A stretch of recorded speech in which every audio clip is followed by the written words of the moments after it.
Oh. I just realized I was muted for a minute. That was my bad. So, hey guys, I can see all of you, so I'm guessing you guys can all hear me. Can you guys all hear me? Oh, okay, that's great. Yes. So, without further ado, to save a bit of time, teams can just do quick introductions just before they start their speeches, give their PI preferences and preferred pronouns if there are any. So without further ado, call upon the Prime Minister or first prop speaker, whichever you prefer, to take the stage and start today's debate. Here. I will be timing you, but there will be no timestamps in the chat. So I would advise that teams time themselves too. Thank you.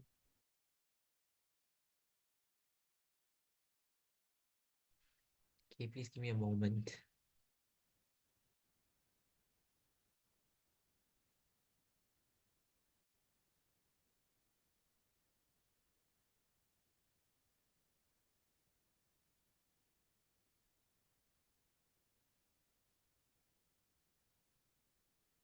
Am I clearly audible and visible?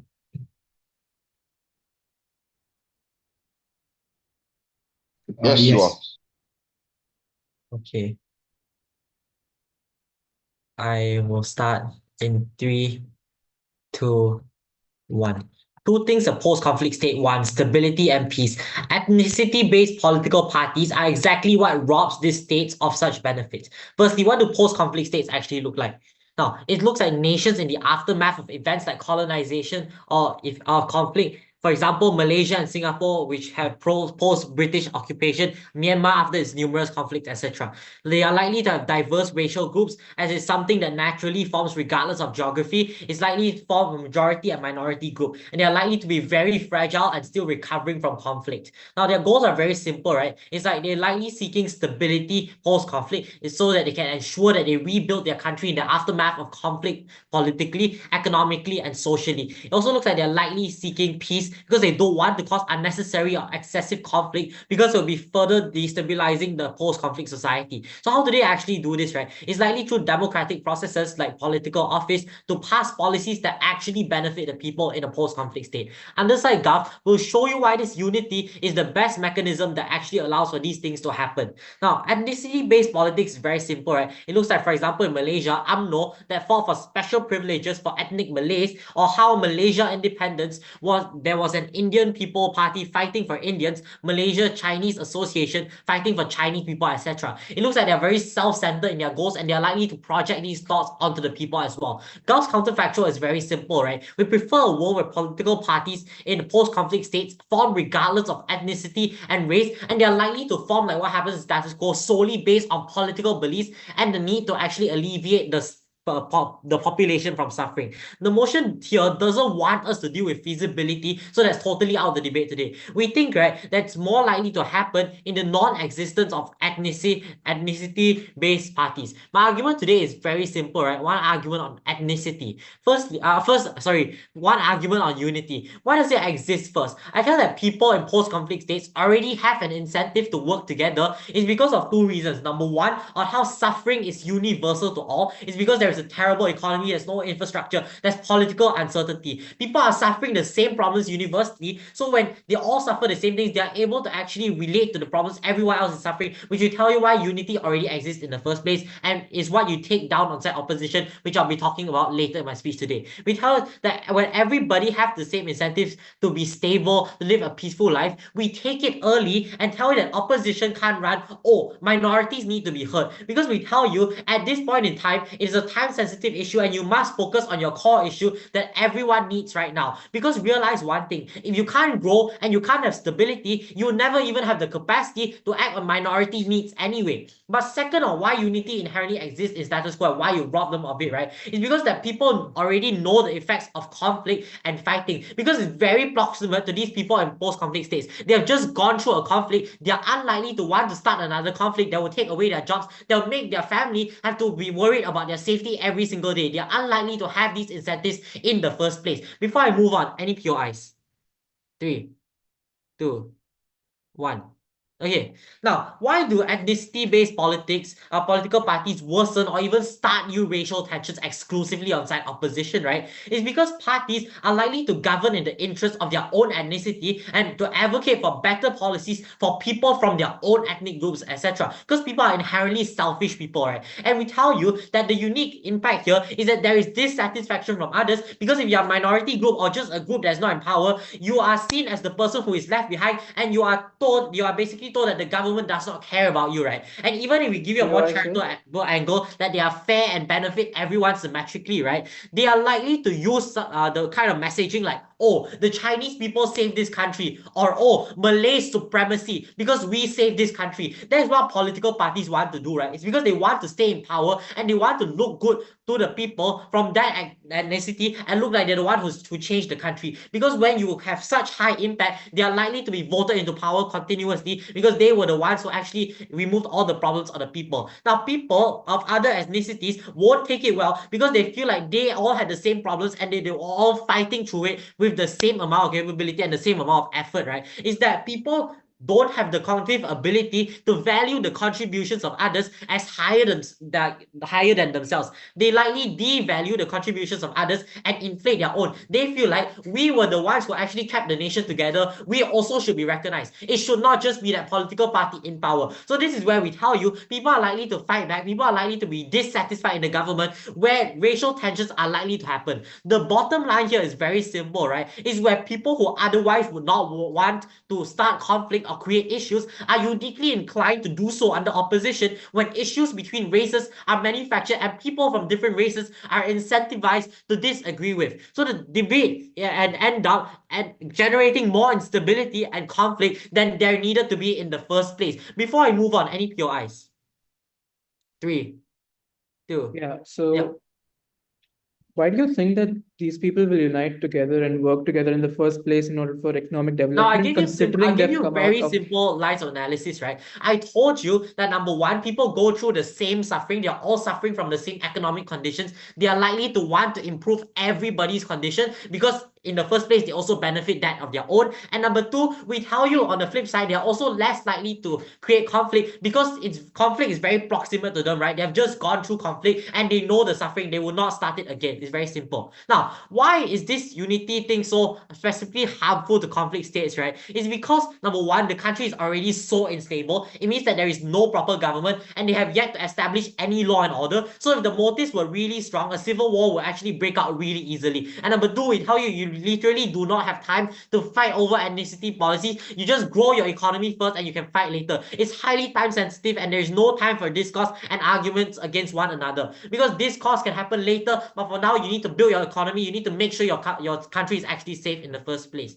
Now, comparative here is very simple, right? Or how you actively give a reason for ethnic-based violence is because the fact that one race has the upper hand over another by ruling the country. You create a clear separation between different people, and people, even though not in the best case scenario, are seen as fighting for their own interests by the fact that they are making decisions for themselves in the first place. Number two, we tell you that you start ethnic tensions in a highly fragile state that even if people didn't see this divide before, they now begin to oppose a specific ethnicity because they are ruling the country in their own incentives. Is that people who don't want to suffer, they don't want to suffer the same things that they suffered during the war when they were oppressed by one strong party. Is that people view someone controlling their decisions as a threat to their personal security and they're likely to fight back. This is where you break down a post-conflict state and never allow them to grow. Thank you.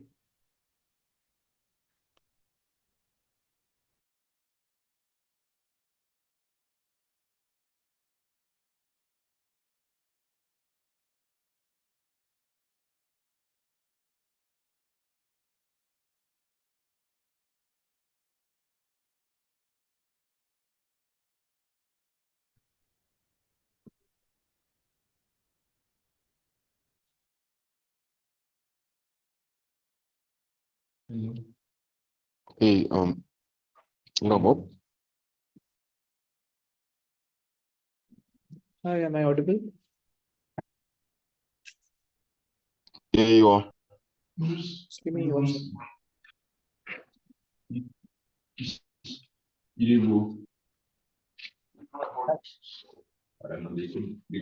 Hey, you have to increase your audibility a bit because I can hear you, but it sounds very low. So just try again. Can you hear me now? Yeah, it's significantly better. Just Just give me one second. I'll change. yeah. Am I audible now? Yeah, this is audible. Okay. I'll You begin. can't hear me, yes? Yeah, I can hear you. Okay, I'll begin in 3, 2, 1. As the opening speaker, I'll be doing 3 things in this debate. Firstly, a few rebuttals as to what we've heard from side proposition first speaker. Secondly, a bit of reframing this entire debate. And thirdly, a bit of argumentation, majorly on the minority communities aspect. But second speaker will be talking more about the long-term political stability on our side of the case. And my third speaker will be weighing down this debate and telling you why we win this debate based on the major clashes in this debate. Now, coming up to the framing panel, I think, a few rebuttals before that. I think the major argument in this debate boils down to 2 major questions that we can ask. First of all, why do you think they will work together? Why do you think these people will come to work together despite being of different ethnicities? But second of all, why would minority uprisings not come up on their side of the case? These are the 2 major questions that need to be answered in this debate from their side of the case So they talk about how there's going to be unity on their side of the case simply when you remove ethnicity-based political parties. But what it's going to look like, we agree to the entire idea that there's going to be instability, there's going to be stigmatized societies and all that sort of stuff. But how does that happen? That's the first question you need to think about. These political instability, why is it going to be occurring in these post-conflict societies? Because of the different problems different problems between the ethnicities and together as the ethnicities have gone through. What that means in simple example terms, for example, in India and Pakistan, we see that when their division had happened in a post-conflict society, there were riots between the ethnicities of Hindus and Muslims in a major way, simply because of what had happened before the conflict before the post-conflict society was separated. Now, what this looks like in this debate, it means that when you're simply cutting off ethnic-based political parties altogether, you're creating a more volatile solution, more volatile situation, a situation in which there's going to be more political turmoil simply because of the stigmatized societies already existing over here. Now, coming up to my major reframing that we need to talk about in this debate, that's basically on what these post-conflict societies would look like. I think these post-conflict societies, they have undergone political turmoil, majorly based on their caste, ethnicity, and whatnot, whatever may be the reason. But in most of the cases, it's all, yes, it's united together in a more, like, for example, the British, how you talked about, but at the same time, it's also intra and inter-ethnic based riots. Now, what would this look like? This would look like more stigmatized societies. This would look like stigmatized to one particular ethnicity. That means more minority group uprisings.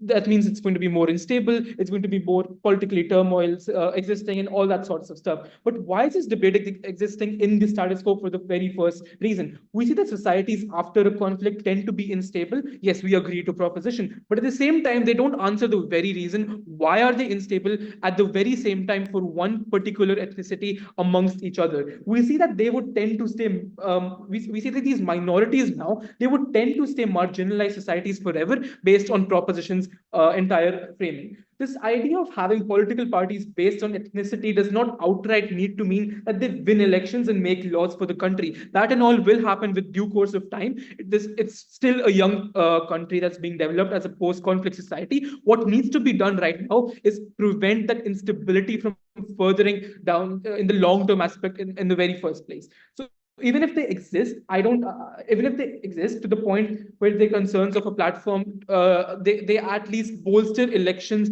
as a whole, i.e. this opposition does not, in this manner, opposition does a much better job as we're providing a more competitive election in which minority groups are heard of. Now, on our world, what it looks like, it would see that just after conflict, societies cannot be forced to come and unite together. And I think that's a very important part of this debate. Such things will take time, and out of and telling these, imposing something on these people that no, you cannot be in the same ethnic parties, I think that's simply problematic from the very get-go, which will further worsen the situation in these political societies in first place. Our world would look like coexisting with both these kinds of parties with no limitations like proposes that you cannot have ethnicity ethnicity-based political parties. What this would do further on, it would firstly reduce the chances of political instability between these ethnic parties. I.e., you have no guarantee of trust between these people in if they come and unite together. And I think that was the major question from their argument in this debate. Now, our burden in this debate is to prove which side will do a much better job for safeguarding these post-conflict societies. And I think proposition fails at that point, at the very level when they say we're opposing political parties based on ethnic societies. Now, I think our major argument boils down to one major thing, which is the representation of diverse groups and interests in the post-conflict society. I think the first layer would look like this. Many conflicts, they are arising from perceived or real inequalities and exclusion of this ethnic, religious, or cultural groups from political lower or economic opportunities and social recognition. We all agree to that. But what this impacts then, it looks like this political participation, which will help rectify these past injustices by acknowledging and empowering these communities that were previously sidelined. The inclusion of these groups would further mean that within the political landscape, it will send a powerful message that their voices matter in this new political society, which is essential for rebuilding that trust between citizens and the state, which is missing from proposition's entire model. When these groups see their leaders participating in decision making, it reduces feelings of disenfranchisement and promotes national unity. And I think that's a major thing benefiting our side of the case. But second of all, we see that it's facilitating power sharing and inclusive governance. We see that these post-conflict societies, they often implement these power sharing arrangements to prevent any single group from monopolizing power. True. But at the same time, when you're literally outright telling you cannot have ethnic-based political parties, at that point, you're creating a reason for fueling political instability, for creating more tensions within the entire country, because now you're not letting people form their own ethnic groups in which they're comfortable with, in which they have trust and faith because of the existing political turmoil already in the country. On the broader effect, we see that we're increasing the inclusivity in governance that translates to more comprehensive and culturally sensitive political making that addresses the needs of all the communities and not just based on one single community. I think the entire idea that this debate boils down is that this debate is not about whether or not having political parties based on ethnicities is important or not. It's about whether or not whether or not they should be opposed, because at that point what you're creating is a world in which you're having more political instability and more turmoil as a whole. That means less trust in the near future, and for all that reasons we say narrative on top.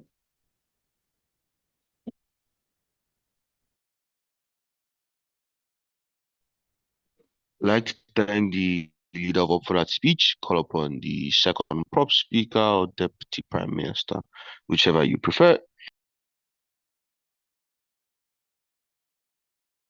Hello, can I be heard?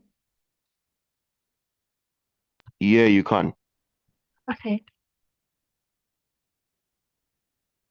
So I take verbal POIs. Please don't put them verbally. Please don't put them in chat. I won't look at the chat. So I use she, her pronouns. With that, I start my speech in 3, 2, 1. In 13th of May 1963, the pre-existing Sino-Malay racial tensions boiled over into a series of riots that further destabilized the newly independent post-conflict Malaysia. The fact that ethnicity-based political parties were one of the defining factors behind this demonstrates why political segregation based on race is the last possible things that these societies need to achieve stability and to achieve peace. Two components in my speech then. Firstly, some responses to the LO, and secondly, an extension which is going to act as a perfect contrast to the DLO's promise of telling us how they have stability. I'm going to be telling you about how we obtain stability more efficiently under government. So some responses to the opposition case first, right? Because they ask us this question about why these people will eventually come to work together independently of like having racial-based parties. We've dealt with this when Keegan tells you that people will want to have peace and stability independently when they alone understand the horrors of the conflict and instability they have passed through to be able to enter a post-conflict state in their society. We tell you this happens independently of ethnicity-based politics as long as you don't put an issue and an emphasis on race to begin with to make sure that people do like even see this issue as even perceive this issue to be a problem in the first place. We tell you that it's what specifically keeps people in a united front and prevents them from like having more higher levels of infighting, from having higher levels of riots, etc., that lead to further political instability. But then secondly, on why minority risings are not likely to happen under proposition.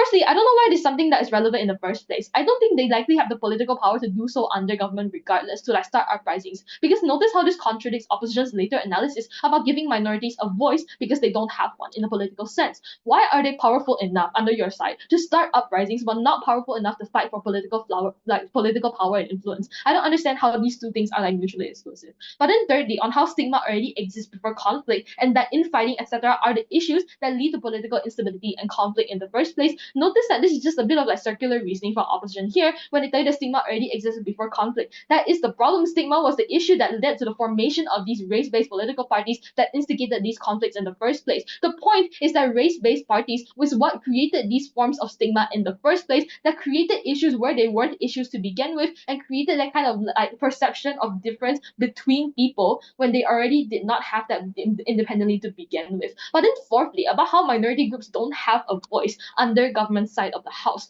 Two layers here. Firstly, I think that is a symmetric harm, because think about what this actually looks like when played out. Even if they tell you, and it sounds really nice, that minority groups can have a voice under their side of the house, if the minority group under your side of the house forms a political party of their own, I don't see the likelihood that they will amass the kind of support and kind of like political agenda needed to enact change. Like literally, just in numbers, they have less people to lobby for these things. But secondly, when these race-based politicians are like carrying out these policies and like making these campaigns and promises in the first place, it's very likely that the people who are going to be supporting them are people who are from that race. The Chinese people are going to support the Chinese-based politician party. The Malay people are going to support the Malay-based political party. If you are a minority, if you are a minority group, you will just inherently have less support insofar as there are literally just less people out there to support you. But secondly, before like forming non-ethnicity-based parties, it's also just likely that you have certain like terms and conditions and stances that you already agree on and concede to before entering this party, right? Or otherwise you just wouldn't enter this party. And in that way, I don't think that opposition can argue that minority groups don't have any power when they enter these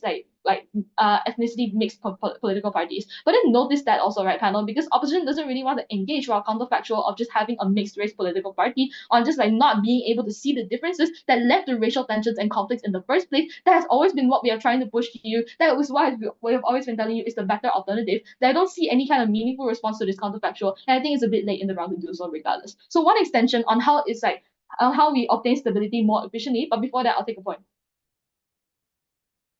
3, 2, 1. So if I can prove this to you, I'm going to show you how we won't properly fit the needs of post-conflict societies in their need to seek for stability and peace. So 3 layers under this. Firstly, on why this cannot be achieved to the same extent under opposition. This is true because Keegan tells you that these parties are incentivized to run for their own racial interests and to push for their own benefits. For example, like wanting to push for like acknowledgement of what they have done or receiving special privileges in exchange for having obtained independence for the country, because you believe that you are the one who has obtained independence.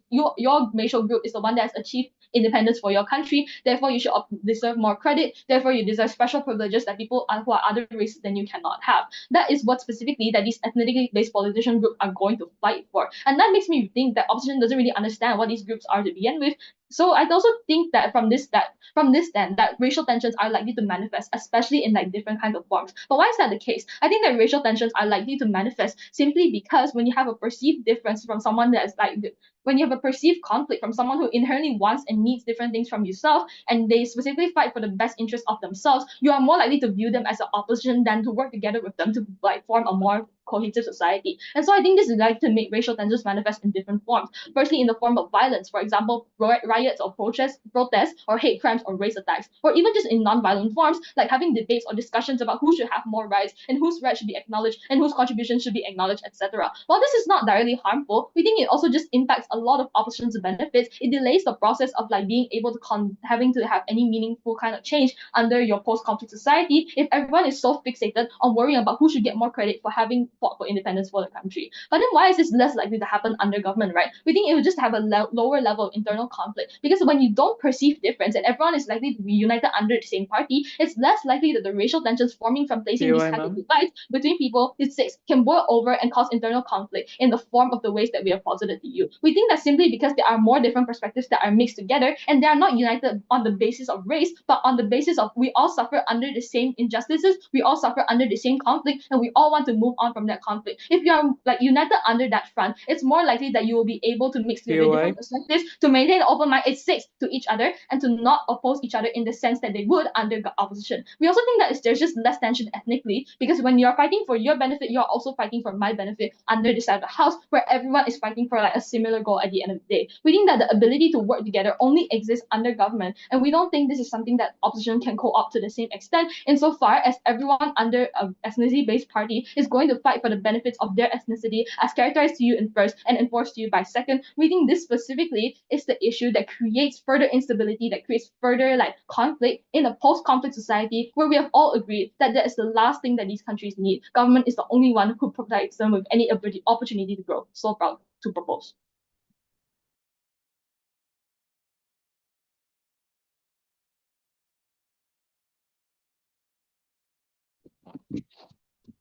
I'd like to thank the Deputy Prime Minister and second prop speaker for that speech. Call upon the Deputy Leader of OP and second OP speaker here. Yes, I'll be starting in a few seconds.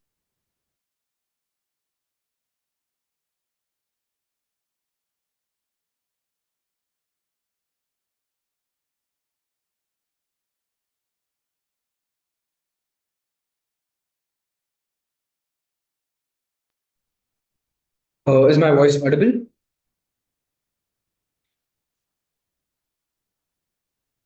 Yeah, I can hear you. Okay, I'll be accepting POIs verbally. So I'll be starting in 3, 2, 1.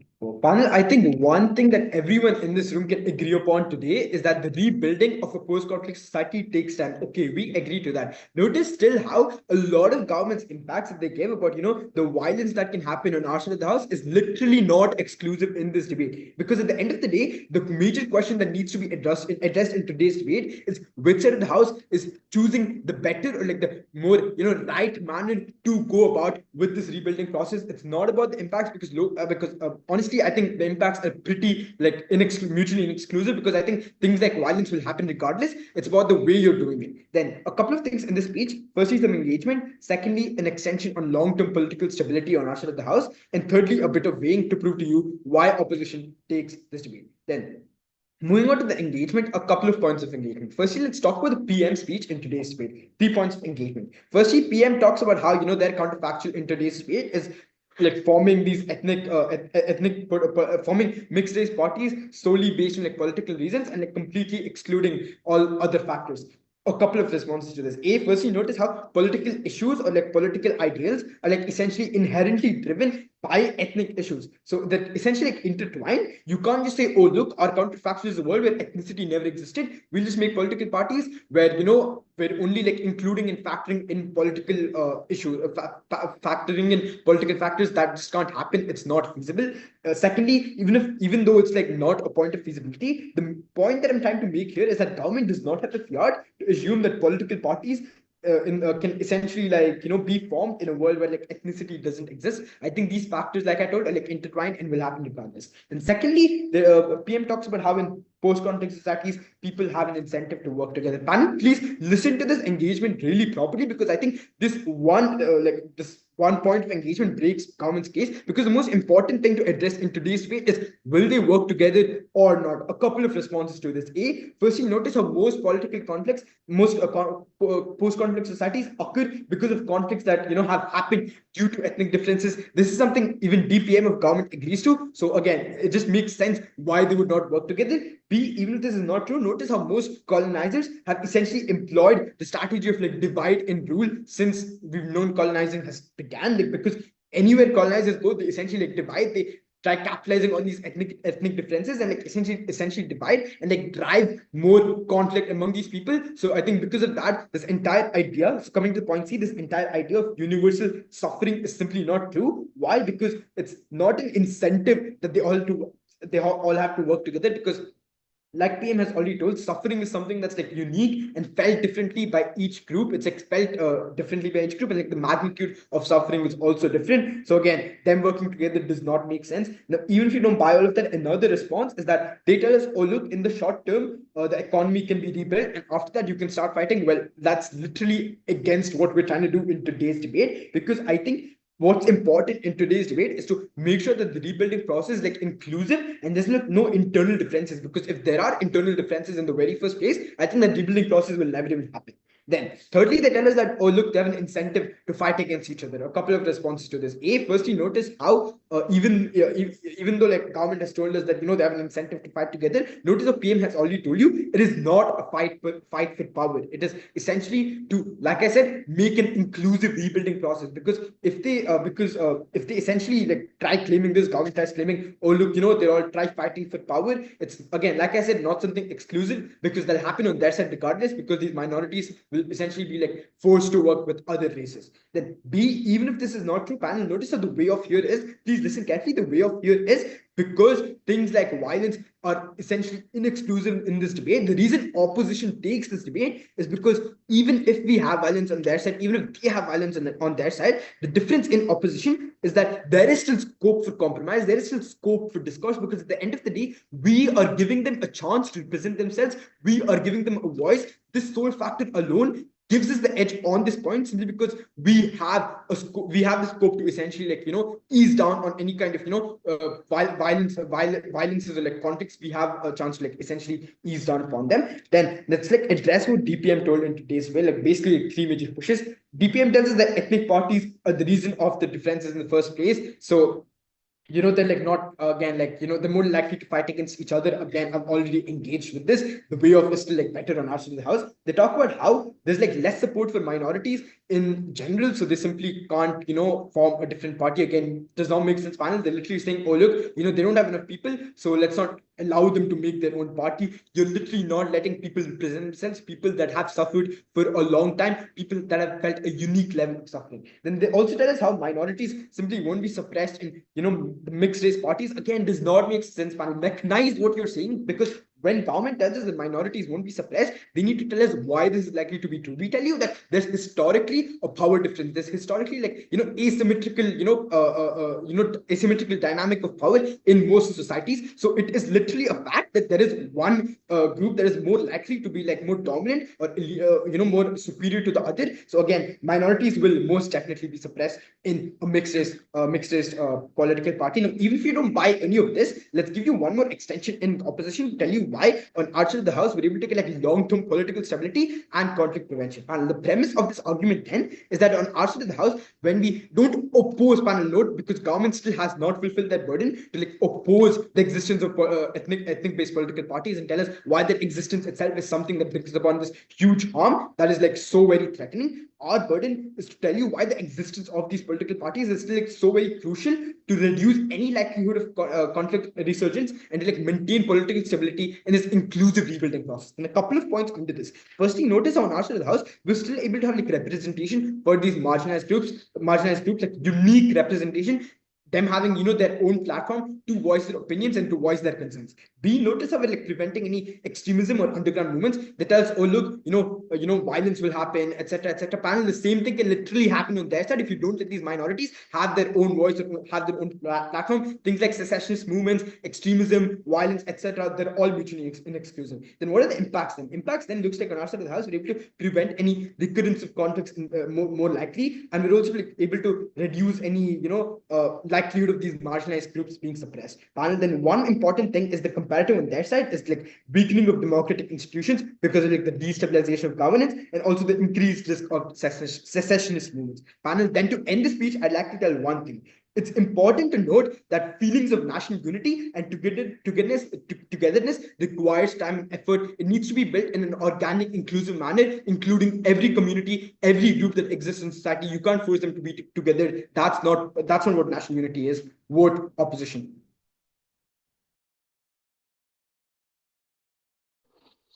I'd like to thank the Deputy Leader of UP and the second UP Speaker for that speech. Call upon the prop whip and third prop speaker for their speech. Here.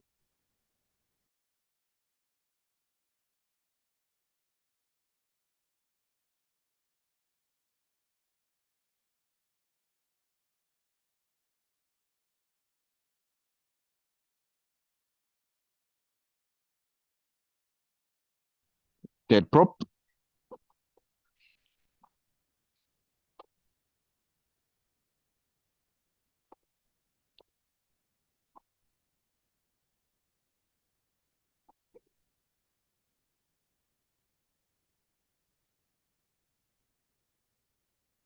I cannot hear anything right now. Whoever is talking, you are not audible right now.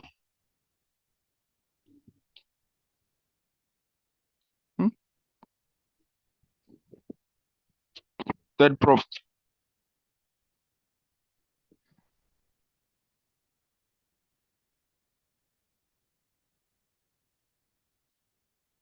Can anyone hear me? Yes, wait, I think our speaker is disconnected. No, not you. I'm audible. Okay. Okay. Okay, you are now. Okay, thank you. My background will be a bit noisy. But it's fine. Preferable pronunciation.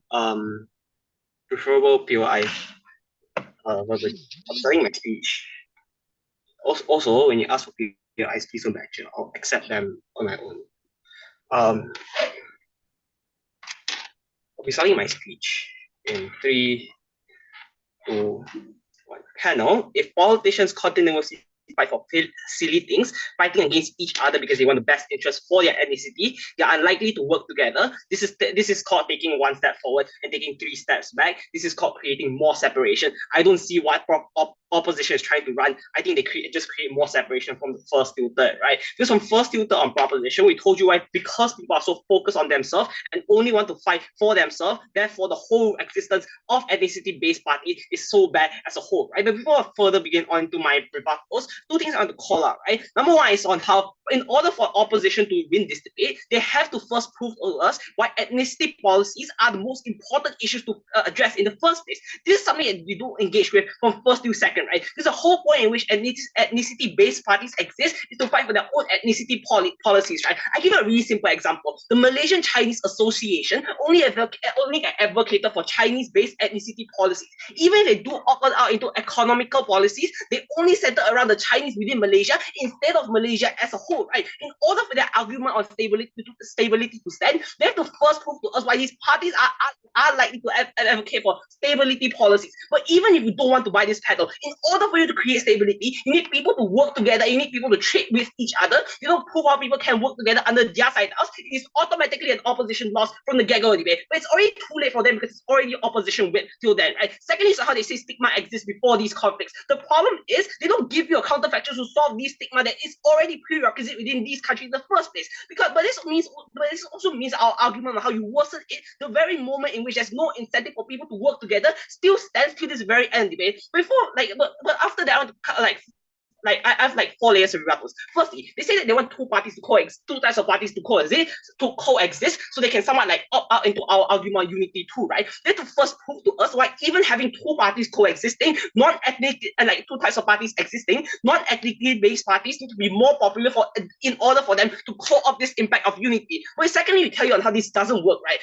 Because this creates more separation even within internally groups, right? Because some people in these in these communities join parties with that consists of other types of groups out there, while others within this the same community still hate with the other groups that these people do work for, right? We tell you how the level of separation still exists at a really high extent because people are still going to fight for things like ethnicity-based policies because the sole reason that ethnicity-based parties still exist, right? Secondly, is how they tell us as to how the whole idea of discrimination exists. People don't want to work together, right? Because from first to third, we already told you in order for you to gain that independence, some extent of unity idea already exists. We tell you how on the opposition side of us, it drives this unity away further because when ethnicity-based groups only fight for their own incentive, it's likely to create more tension, or if unfairness happens, ethnicity-based parties are likely to say bad things or drive hatred internally against other parties, right? We tell you all these issues won't happen under our side. These are literally in the same party. Me as a Chinese benefiting Indian means that I'm also benefiting myself as a whole, right? And then secondly, so how them coming together means that there is already an incentive to work together in the first place. They're likely to agree upon certain terms, even if it's going to be minority, and it's going to be in the best interest of a party. Otherwise, you probably join another party that is also going to consist of different groups of people, right? This is going to do 2 things that is detrimental for opposition. Number 1, the terms that you sign up with are something that you already conceded to and something that's already in the best interest of a party. Number two, this is likely to be fair for your party. You're likely to have some extent of voice because otherwise you probably lobby against them and you join other parties, right? Then thirdly is how we already told you on how they suffer the fate, like the same exact issue, right? This is beneficial under our side of the house because when ethnicity-based parties don't exist, people are not pushed to come together. Because this is the only platform in which people are able to have a voice because people are now in the exact same party. They like to work together. It's already forced to do no matter what, right? Before that, sure. If ethnic tensions are still prevalent, how do you expect to maintain peace when you remove the political channels that ethnic groups use? We already say when it is the only platform in which you're able to have a political voice, even if I hate Malays or even if I do hate Indians, I am still forced to work with them because this is the only way I can get any form of benefit, right? You are now in the same political party, you harming them means that you're also actively harming yourself, right? This is something that is so simple. We've already won this debate, right? Then thirdly, secondly, there's how they say that, minorities don't have any same power when they're in the majority group, right? And this exists on both sides of houses. Under the other side of the houses, we think minorities don't even further have a part, don't even further have like any same power because like they're easily going to easily get rejected from these majority parties. We tell you on how this is better under government side of the house when different minority communities are in one singular party, they can collectively fight together if oppression or if like any bad things do happen, right? Or because they've already taken some proportion of the party within these parties, the majority now is likely to cater to them because they have some extent of voice, right? Under opposition, minorities just want the benefits of their own ethnicity, but even so, right, you don't have the platform to voice out these things that they so want, right? We tell you how because of this, we are also likely to have more ethnicity-based policies that's likely to be much more achievable under our side because minorities have a larger platform to speak out their voice, right? When thirdly, it's likely to have multiple, you're not just going to have one singular ethnicity, mixed party. You're likely to have multiple different parties, right? This means that even if it's going to be the same minority, you're likely to have people who support different parties, right? For example, because party one control, right? You're likely to not cater to different groups of people because of the competition that exists, right? On opposition,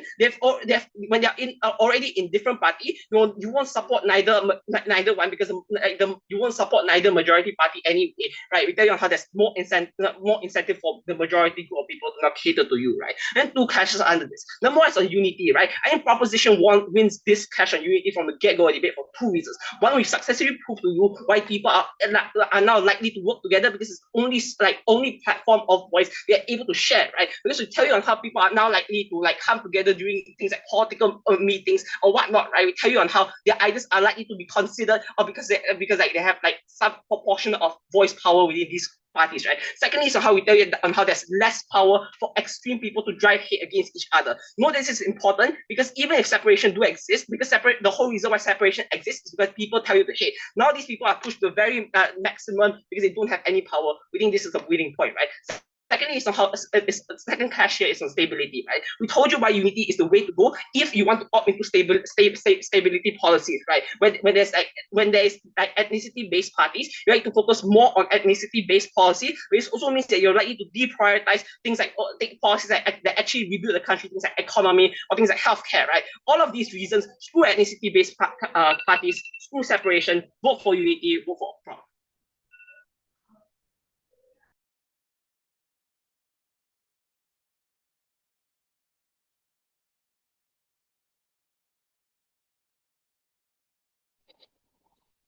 I'd like to thank the prop whip for our speech.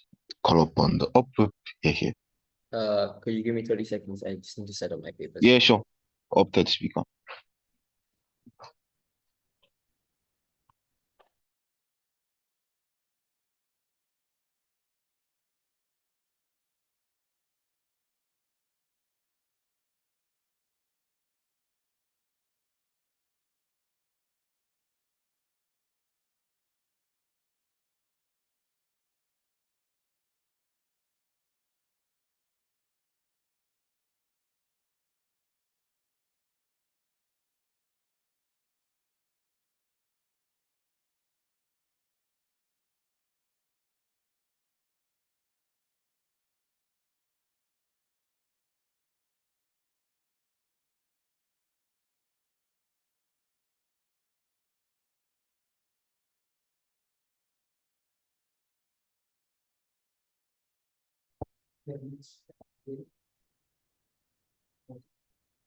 Am I audible?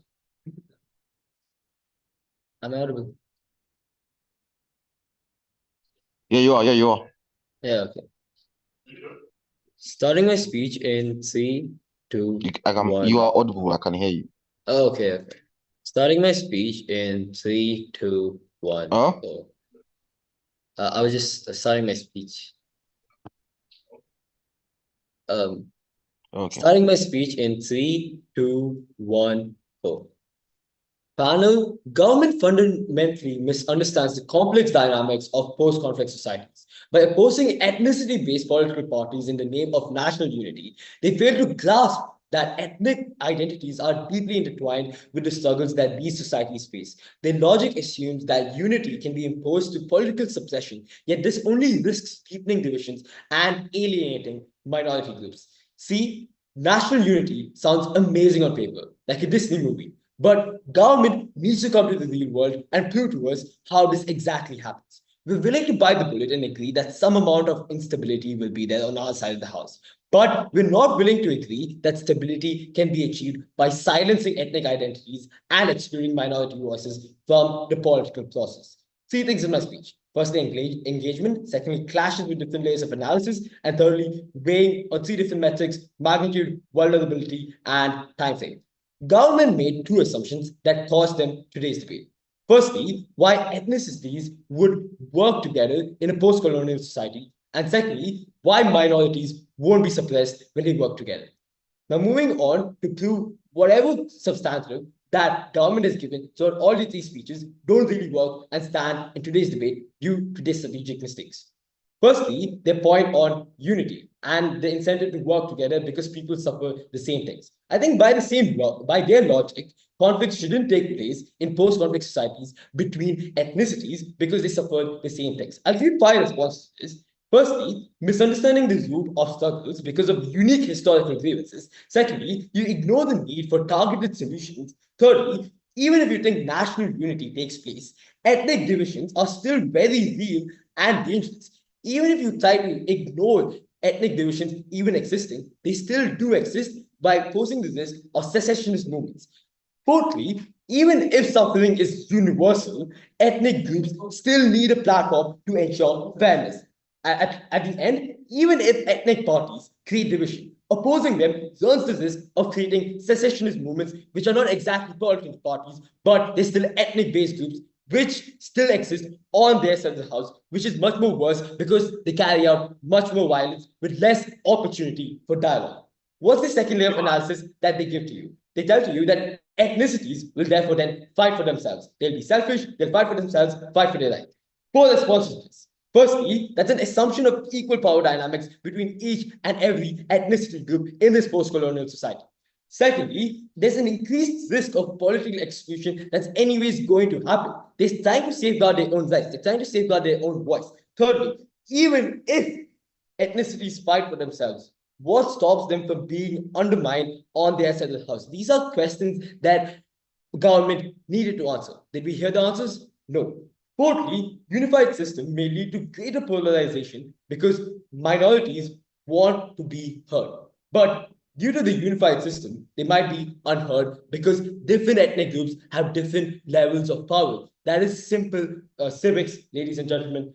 Government tries to frame us out of the debate by making it seem like we only want ethnicity-based parties. We support coexistence. They try giving you a mechanism and they try weighing this off, telling that we're trying to co-opt into their benefits. Point. But can please note that they were never really able to prove their burden in today's debate. Why they need to oppose ethnicity-based political parties. I think their principle, therefore, then goes against the principle of democracy as a whole. Why panel? Because you're therefore then telling that people of the same ethnicity shouldn't form parties and shouldn't try having public discourse and try forming policies. They don't engage with the point of cessationist risk, and government tries to claim that they do not divide by race. But when you oppose ethnicity-based political parties, you make the situation way worse.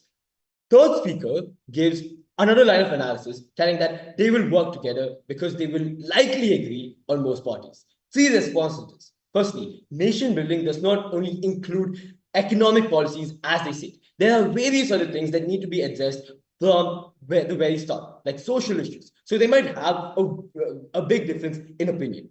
Secondly, you are assuming that they look about things in the society in the same way. They give us no analysis on why this is exactly true on their side of the house. Even if I'm being charitable and I will tell you that they could agree on most things, the execution of these things and the ultimate benefit may be disproportionately more to one of the groups than others. I think for all of these reasons, we've already proven to you why government cannot take today's debate, because their case lied on two assumptions: on why ethnicities would work together somehow, and secondly, why stronger ethnic groups won't suppress smaller minority ethnic groups. Now, moving on to my clashes in today's debate. Firstly, majoritarianism versus minority rights. Multiple layers of analysis under this. Why is proposition approach wrong? Because there's a failure to recognize the immediate needs of post-conflict societies. National unity sounds great on paper, but it is something that takes time. This is not a movie. It's not like you can make sure that everyone comes together, everyone fights for the same thing, and they will likely agree, and everything ends happily ever after. You need to realize and live in a pragmatic world. And because of that, opposition takes today's debate, because we give you a pragmatic solution where ethnic identities are still powerful in like post-conflict societies. And suppressing this could worsen tensions by ignoring unresolved grievances. We win this clash because we understand that ethnic parties act as a release for tensions in the short term. And when they ignore minority rights in favor of homogenization, they make a big mistake, because minority rights need specific protection. I think then when you force national unity prematurely, you need it should make sure that it takes time for national unity to come about. It should not be forced, and if it's forced, it won't be true. They overlook the value of multiculturalism and they suppress the identity that creates resentment on their side of the house. Panel, please note, due to all of these things, we already told you that their principle goes against the principle of democracy. The opposition wins today's debate by showing that a multicultural political system is more sustainable in post-conflict societies. Not only is it sustainable, it's more likely to happen. It's less likely for violence to really take place because we don't have increases of cessationist movements. By contrast, the opposition approach to suppress ethnic identities risks exacerbating divisions by denying groups the political space to represent their own interests. We make the world better in post-colonial societies. Vote for opposition because narrative on top. I'd like to thank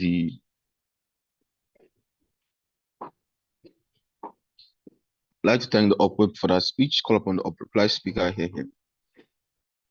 Give me 30 seconds. 30 what? Just give me a few seconds. I'll begin in a few seconds. Okay.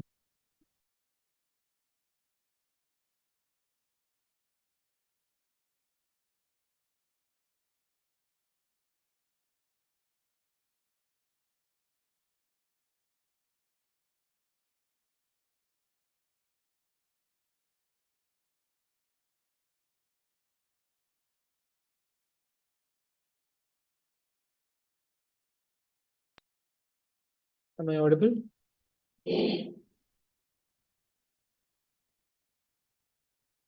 Hello, am I audible? Yep. Okay.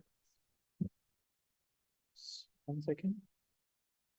Yeah, I'll begin in 3, 2. I was oppressed under the British rule my past life. They told me my enemy was ethnicity B and I am ethnicity A.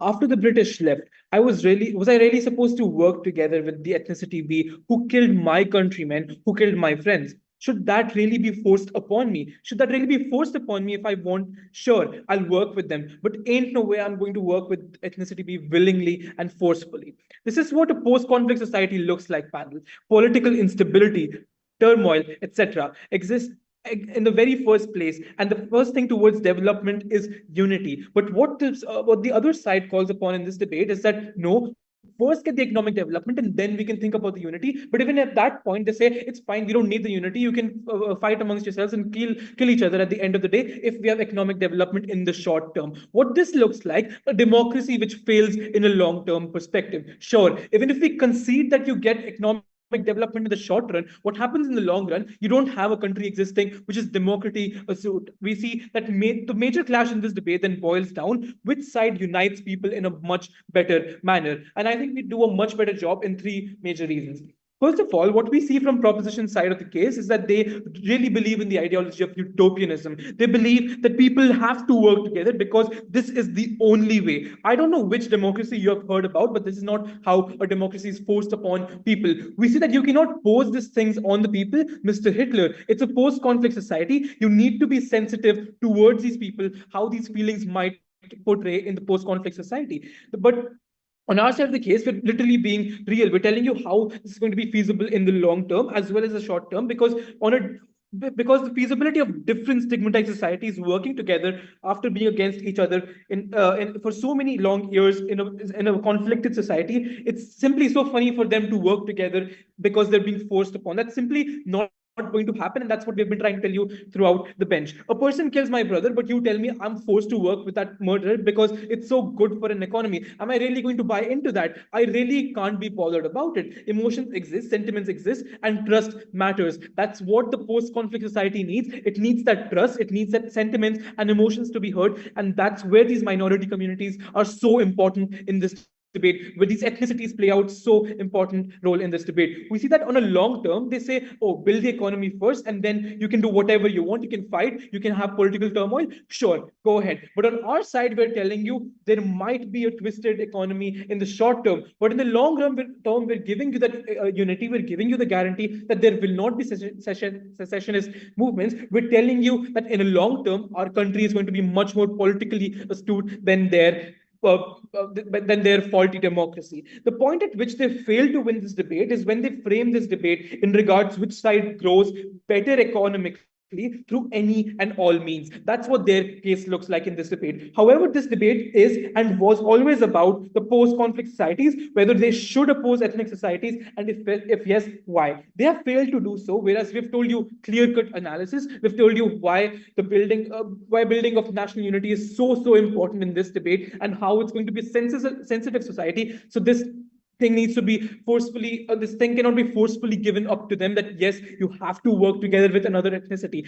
We need to realize what these people have gone through before the post-conflict society in the conflicted society. We need for dual culture, not mixed race political parties only. I think the point at which they lose this debate is when they say they will work together because they will likely agree on most policies, but that's simply not the case. Panel, please note, nation rebuilding doesn't only include economic policies. There are various other things that need to be addressed from the very start, so they might have a different opinion. You are assuming that they look about things in society in the same way, but we see that that's not how the society is going to be looking like. It's going to be much different, and for all these reasons, narrative on top.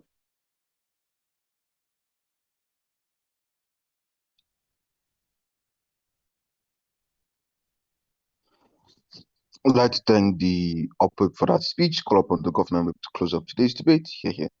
Hello, can I be heard clearly? Yeah, you can. Great. Let me just log in. Okay, starting in 3, 2, 1. As someone who literally lives in a post-conflict society whose country is only as underdeveloped as it is due to the formation of ethnicity-based race parties, there is nuance that Op clearly lacks in this debate, and that's not even the only reason why they deserve the loss. I've listened carefully to the Op speeches. I don't notice meaningful contributions that the LO hasn't already said and that I haven't already responded to. I think as long as we've taken down the first speech, we take down any meaningful push from Op, because the rest of this speech is just tackling some of the really funny things that DLO and Whip try to push. 3 things in my speech then, some major clarifications on what is actually mutually exclusive in this debate. Secondly, telling you what opposition fails to do, and thirdly, showing you why government wins this debate. at the end of the day. Firstly, on why conflicts occur and whether or not people will work together post-conflict. Because note panel, this is really important and takes down whatever is left standing of the op case. Arguing only under one context of infighting and racial conflicts is uncharitable at best and at worst incredibly unstrategic for opposition. Because if you do this, you only benefit on the most extreme and minor case in the debate, where government has shown you the debate based on uniting against external conflicts and colonizers. Because note panel, not all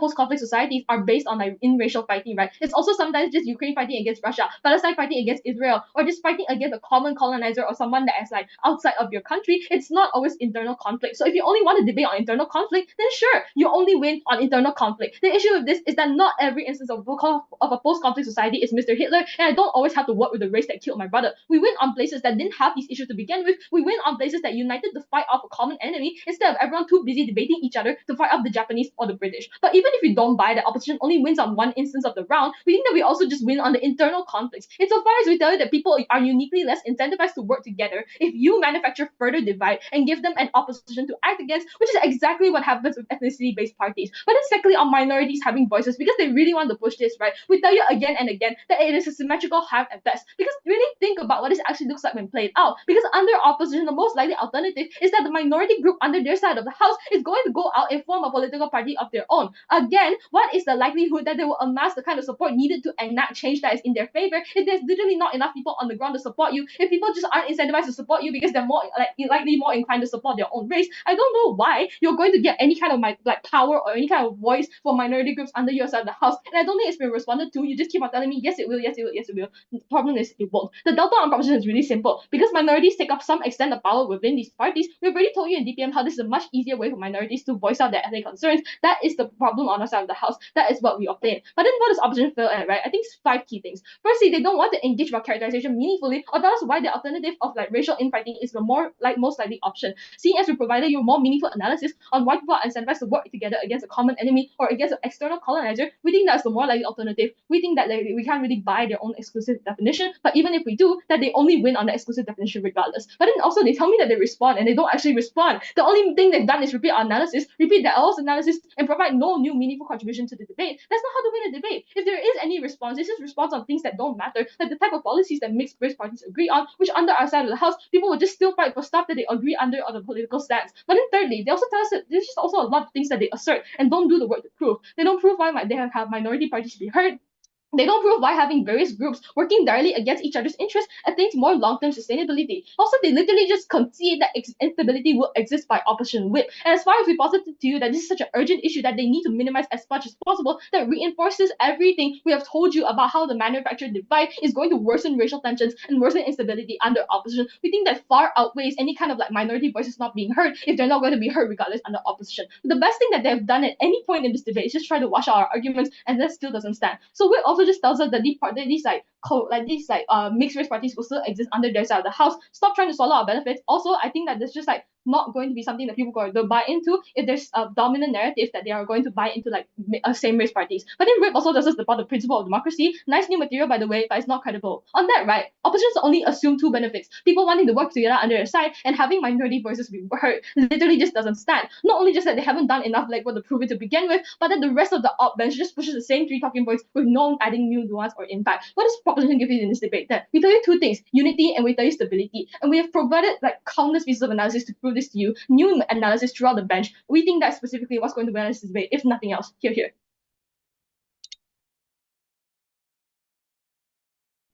Okay. I'd like to thank the